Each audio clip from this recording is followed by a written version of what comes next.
you very much. I'm very pleased to be able to say that within the African American community, what has heretofore been hope and aspiration is truly becoming reality. And that is a concrete sense of collaboration and mutual advocacy for comprehensive immigration reform. And probably the most compelling reason for that is that there is no better, no stronger way to honor the legacy of the civil rights struggle than to continue that struggle for justice and equality for those who are subject to disparity in our society today. It is imperative to understand that the overriding principles of speaking for those who have no voice, of advocating for those who have no power, of standing in the space for those who otherwise would not be represented is part and parcel, not only again to that civil rights legacy, but very much to the African American faith community. And I'm so thankful that that is being more clearly understood day in and day out. I'm very pleased to be able to say that in close collaboration with the National Hispanic Christian Leadership Council, we have come together around this issue. And the National Latino African American Evangelical Alliance, which is being birthed even in these days and months, is going to be an opportunity, a platform for historically African American churches and Hispanic churches and faith communities to come together around this issue and articulate our mutual support and our mutual advocacy. I'm also glad that there have been a number of those in leadership in the African American community who recently have made it very clear that their support for comprehensive immigration reform, again, is very much a part of who they see themselves as in total in terms of advocating for justice and equality. The Samuel DeWitt Proctor Conference, which represents religious leaders across the board throughout the United States, has signed on in support of comprehensive immigration reform. The Reverend Robert Franklin, who has just been named president of Morehouse College, which is without a doubt one of the most historic African American institutes of higher learning, the alma mater of Martin Luther King, has also stood in collaboration and support, again, of CIR. We were part of a wonderful gathering of African American and Latino clergy in Baltimore just a month ago, which again speaks to the not only growing but the already established sense of mutual support and advocacy around this issue. And I would ask that it be understood clearly that within the grassroots realm of this issue, within the parishes, within the local congregations, that there is much not only already taking place, but much that can be done. You heard Juan speak of a letter writing campaign, and we look forward to not only advocating for that, but expanding on that principle as well, and calling for people to make their voices heard on Capitol Hill and elsewhere. You also need to understand that the larger conversation around this issue is not just simply as to whether or not African Americans and Hispanics and others who represent the immigrant community can come around this issue, but that we can come around this issue with an understanding of the larger sets of issues. And my other hat as a board member for World Relief speaks to that very clear concern. We need to understand the global set of circumstances that drive this issue. The fact that there is glaring economic disparity around the globe.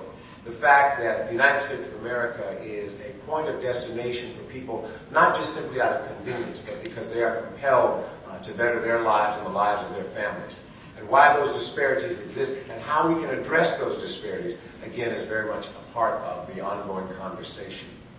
Once again, I'm thankful that I can say very concretely that there is not a schism, that there is not a chasm between leadership within the African American faith community and the Hispanic faith community.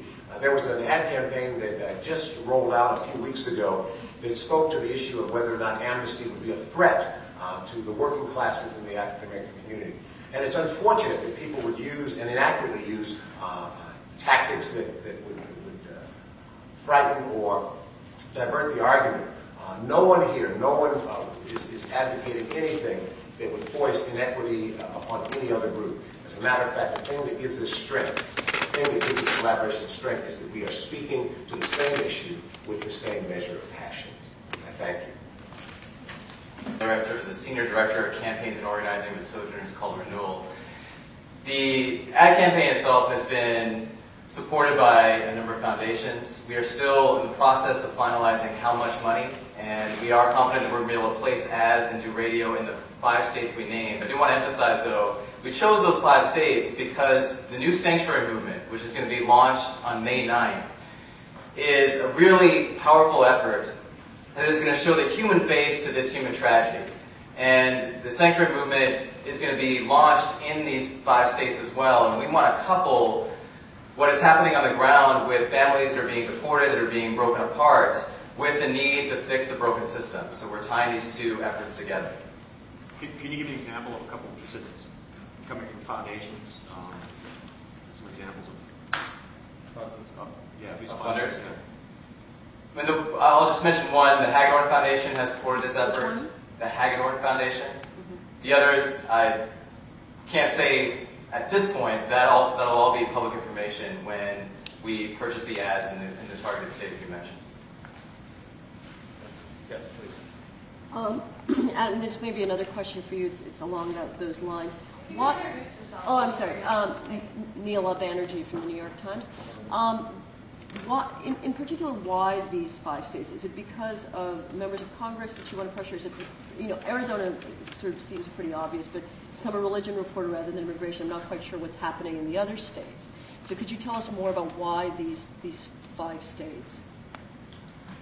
Yeah, again, it's a combination of states where the Sanctuary Movement is going to be active, and Sanctuary Movement involves churches that are going to be accompanying families, providing support to families that are in the deportation proceeding process. And these churches are going to help those families, they're going to support them, care for them, and ultimately try to shepherd them through that process. There are also states where our coalitions have some strength. We have churches and we have people on the ground that are able to generate these letters. And many of them do coincide with some of the key members of Congress that need to be influenced around this issue.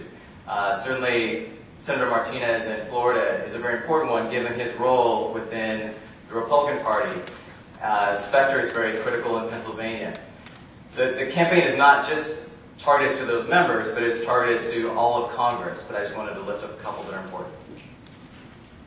Yes, back, please. Could you explain what you mean by the sanctuary movement? I'm thinking in terms of meadow houses. Right. Is that, are you going to be a safe house for people who are here in the country illegally, or how will the sanctuary movement work? What exactly are you planning on doing besides helping people?